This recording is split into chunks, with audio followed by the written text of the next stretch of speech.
I was about to go write chapter of my story after housework, and then, all behold, scroll down after seeing advert for Pokemon Sun and Moon, I see link to Bleach, and I was like, what?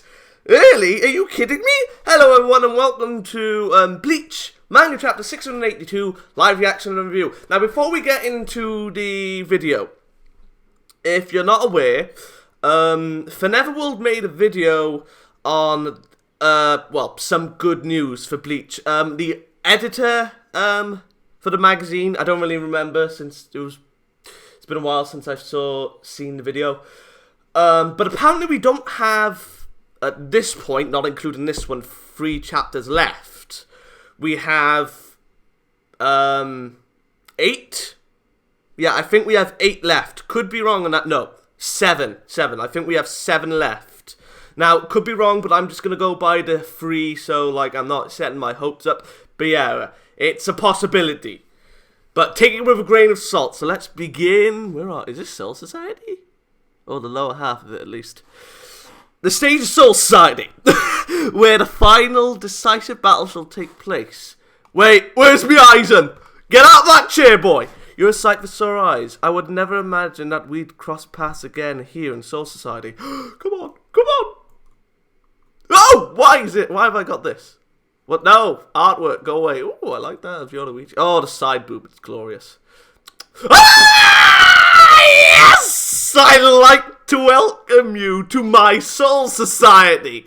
Oh, and that devilish grin. Oh, Kubo, he knows exactly what we want at times. Backstories, give them to me.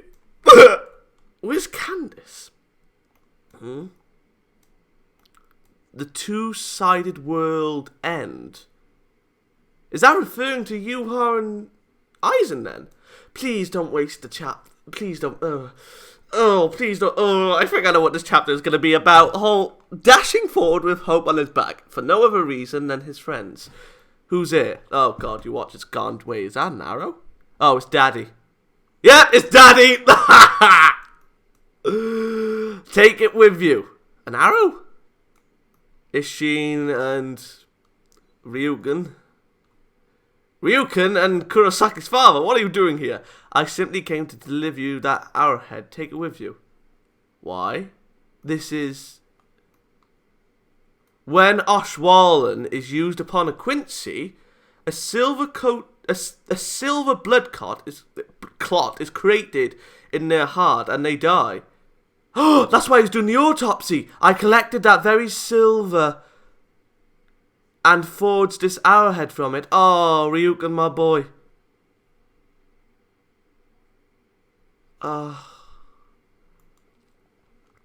You are the one that should shoot this arrow.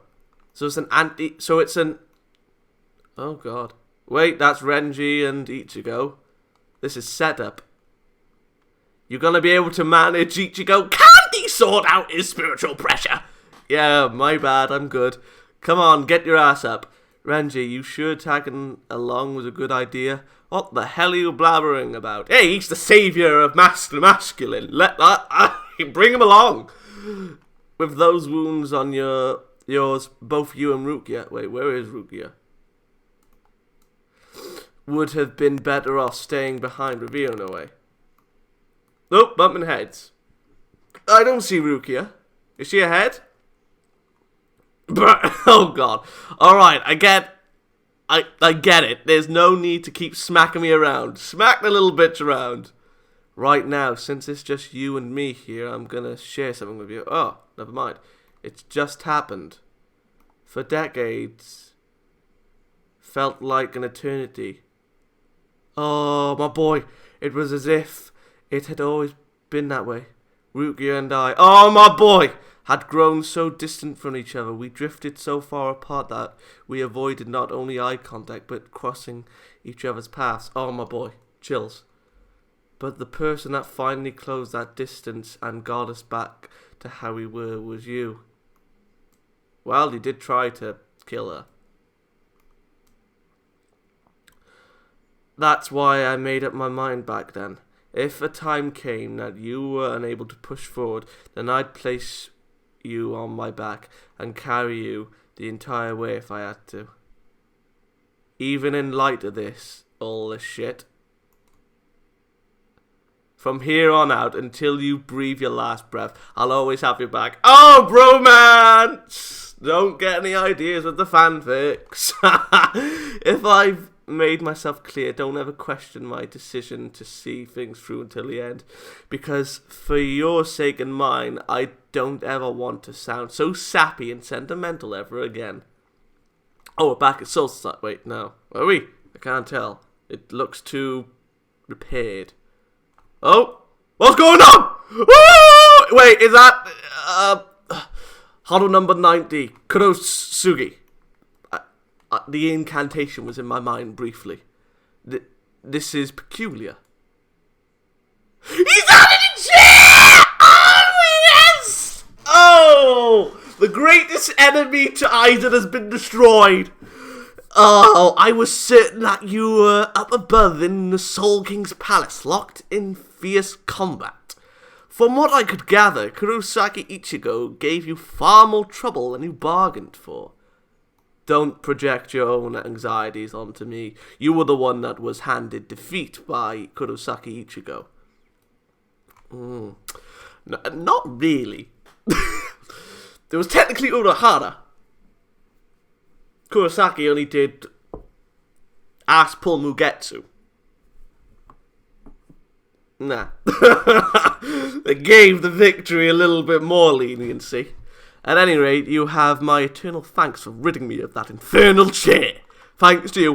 Come on, Bonkai, Bonkai, Bonkai, Bonkai, Bonkai.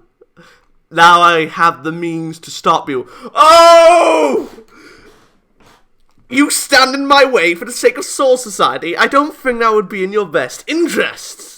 This has nothing to do with interests. My only agenda is to eviscerate any who might try to rule over and control me. Oh, yes! Oh, Renji and Ichigo! Satan faces down God! Oh, what's this? Ichigo, Renji, you arrived rather quickly.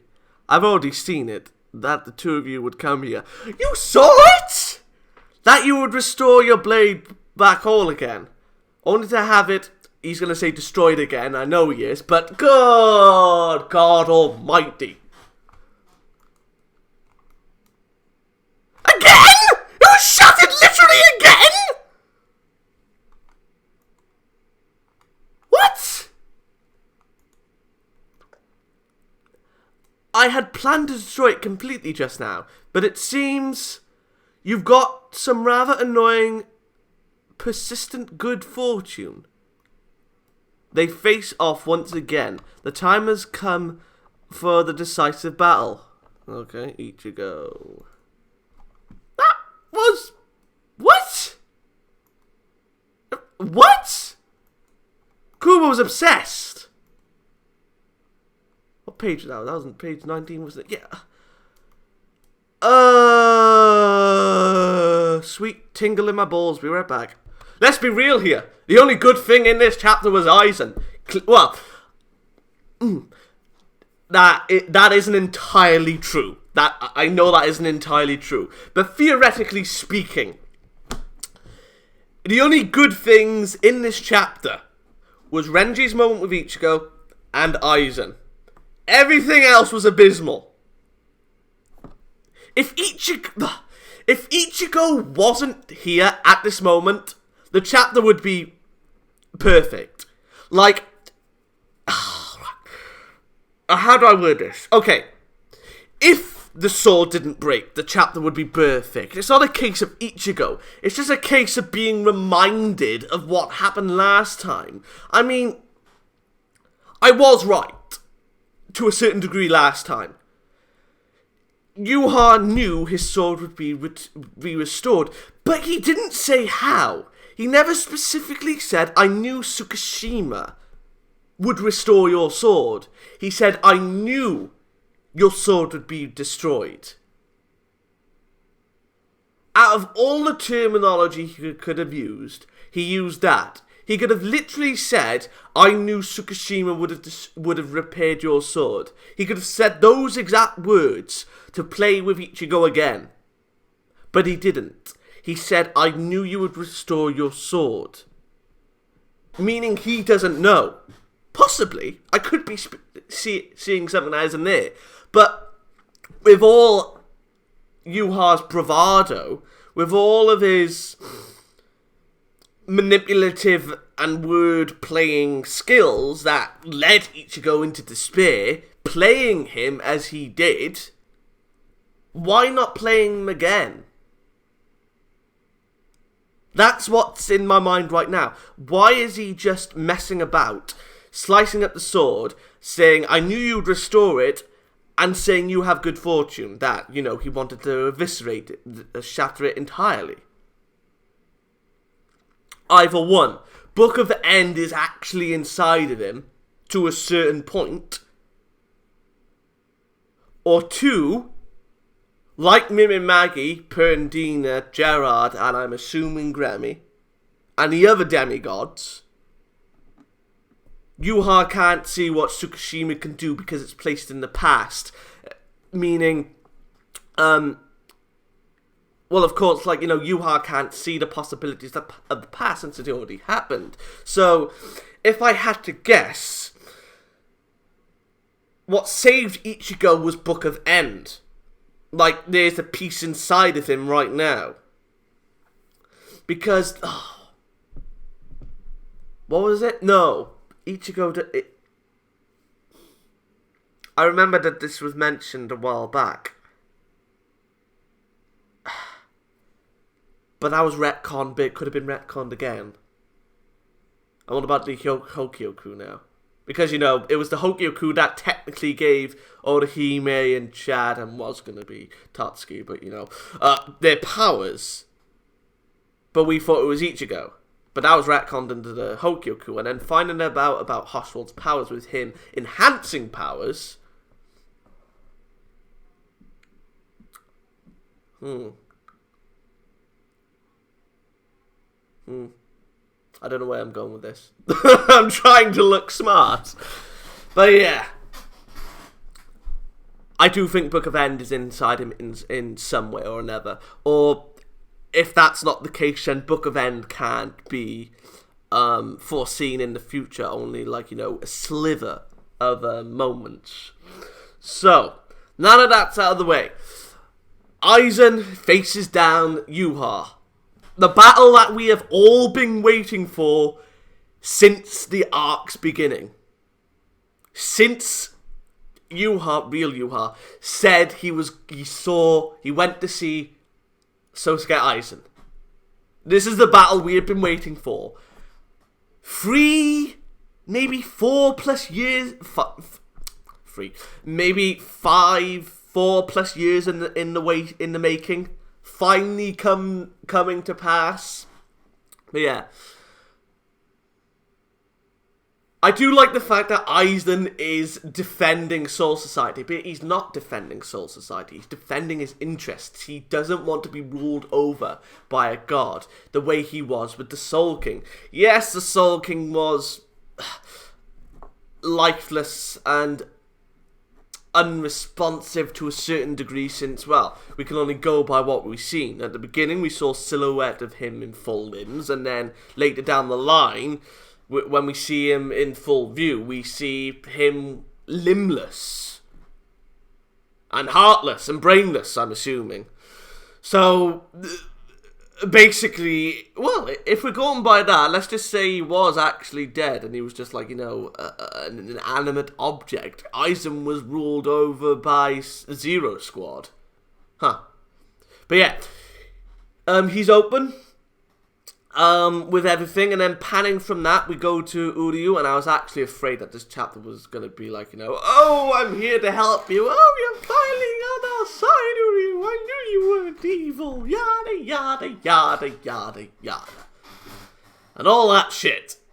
We didn't get it. We instead got a beautiful moment with Ryuken almost killing his son, with Ishin watching behind, and an arrow clot is what I'm going to dub it as. well, technically it was a silver tip, but arrow cloth sounds cool. We find out that the reason why Ryuken was doing constant autopsies upon his wife's corpse was to find the clot within the heart that was created by the Ashwaulan. Now, I don't know whether to call bullshit on that. Because, well, we know that the Ashwaulan killed the Quincy's. The impure ones, or mixed breed ones. I'm assuming Uryu. Well, if that's it, was Uryu's mother actually a Quincy? No, I think she was a Quincy. Yeah, because she died by the Ashwaulan, so she wasn't in it. So it wasn't an impure one. I don't really know where this goes. Yeah, bloodlines and so on and so forth. It's complicated unless it's not thrown out there or made obvious to the readers. Unless it's just me. Anyway, I don't know whether this is. It could be. See, this is the writer in me. Like, sometimes people don't make foreshadowing obvious. It's there, but not in a way where it could properly be perceived. Like, this is how I was with real life when watching the anime, again after reading the manga. No spoilers, don't worry. I was just like, oh, so that was obvious silent foreshadowing, but it was made silent because of certain events. Now, of course, there was there was foreshadowing of the autopsy, but it wasn't like it was done 50 chapters ago. Was it? No. No, it wasn't done 50 chapters ago, good lord. It wasn't done a certain amount where we could be like, oh, it was done at a short amount of time. The only way I let stuff like that slide if it's stuff involving battles. So, for example, well, I didn't read the manga, but going back to what I said with Uruhara defeating Aizen, the silent foreshadowing was obviously him placing that invented Kido within Aizen's body. That's the type that I'll let slide, because it's done in an awesome way. This, take it as you will. I'm not going to call bullshit, but I'm just like, very convenient. Whether it defeats Aizen, Yhwach's another thing entirely. So moving on from that, we get the moment with Ichigo and Renji, of course, albeit after the fighting, but it was just him finally thanking his friend. He bridged the gap between him and Rukia. In what way? I don't know. Maybe the ship of Renji and Rukia can sail, or maybe it's just going to stick to a friendship thing for centuries in their case. But nevertheless, the unworthiness within his heart, the determination to prove himself to her has finally been subsided, because now they're on a bridge together. Through both friendship and power to a certain degree. They're both lieutenants. They both have bankais. Well, pure bankai for Renji's case. So, yeah, that's why they're still on the same bridge. So they both have bankais. Yes, of course, Renji was higher in that regard. But in terms of standing, social standing within the Soul Society, he wasn't anywhere close to her. He could have become captain, and he could have thought that he wasn't worthy for her. He could have replaced Aizen. Obviously, that's a bridge too far, but let's say he was that powerful besides Ikkaku. Let's say he was that powerful. He still would have thought himself unworthy. So, and especially after the execution and him trying to bring her in and so on and so forth. Yes, he did help save her at the end, but still, he did. So, yeah. Now Renji, while it does seem like he's repaying a debt, it's not in a shit way. It's in a more... how should I say it? A more loving light.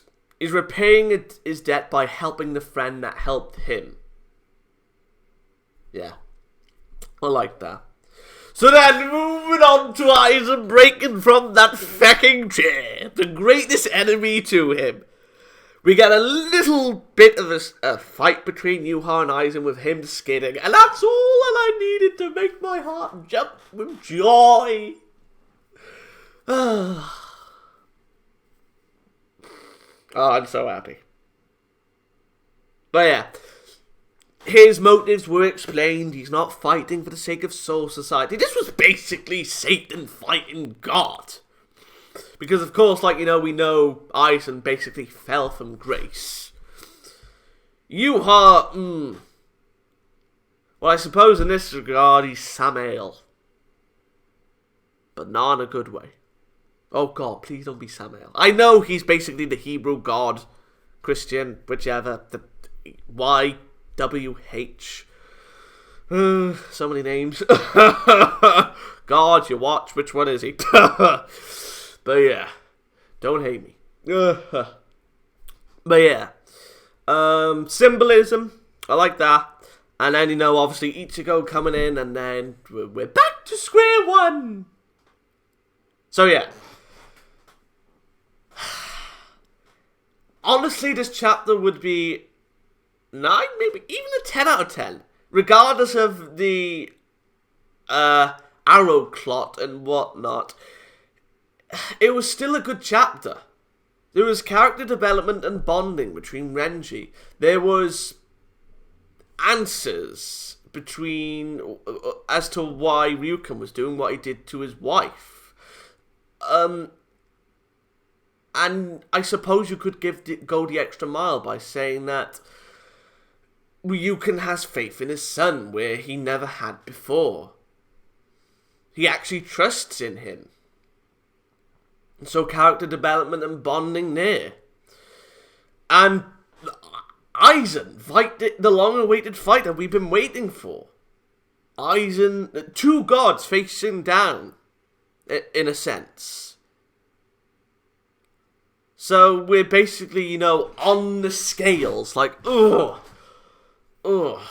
I'm not going to get my hopes up with a possible Aizen backstory. I'm not going to get my hopes up with a possible Yhwach backstory in this chapter. Even snippets. Even if it was done the way that Basby and the Hushwaltz fight was done. But, nevertheless, I'm going to give this chapter a 7 out of 10. The reason for it is we're back to square one. Yes, I know what I said at the beginning, but besides that, it's reminding me of the rock, paper, scissors fight between Zero Squad and the Elite Guard. The Schutzstaffel. So I'm just like, oh god. But yeah, 7 out of 10. Still a good chapter. The only thing that lets it down is the fact that we're repeating everything again. So yeah, good day, Aizen greatness out of the chair.